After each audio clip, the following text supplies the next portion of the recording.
What does it mean to be punctual? Is it a boys' night out inhaling paint and staring awkwardly at strangers? Or is it a commitment to showing up on time regardless of the reward or cost?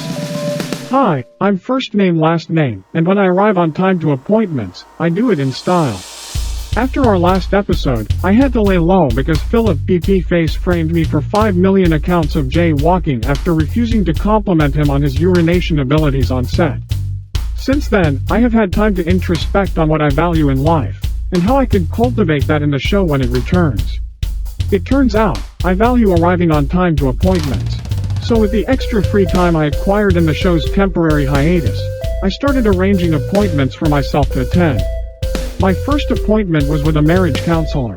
While it was gratifying to arrive on time to the appointment, I didn't care much for the counselor's advice on marriage or his frustrations he expressed when he learned I didn't have a spouse or need marriage counseling.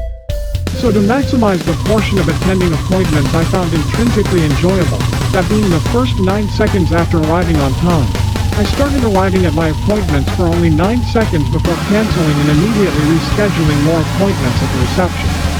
This was living. Only weeks after scheduling appointments, I went from attending 50 appointments per week to 300, with little time to eat or sleep. And when the charges Philip pressed on me were dropped after he was killed for urinating in the wrong vacuum cleaner, I was free to take my newfound love for attending appointments and share it with the world. So I hired thousands of assistants and increased the scale of appointments I was attending exponentially. This wasn't only the case because I hired assistants to schedule more appointments, but because I also bribed the staff at the facilities I frequented to prioritize my assistants and I over the other clients they had scheduling appointments there too. It wasn't long until I had a monopoly on all the appointments in Australia and the corporations came calling me, wanting a piece of the spaghetti pie. And while I want to say I stayed firm and didn't sell out, the money they were offering was too much to refuse. And so I sold all of my appointments under the condition that they mandated the use of PCP to every client that attends their company's appointments.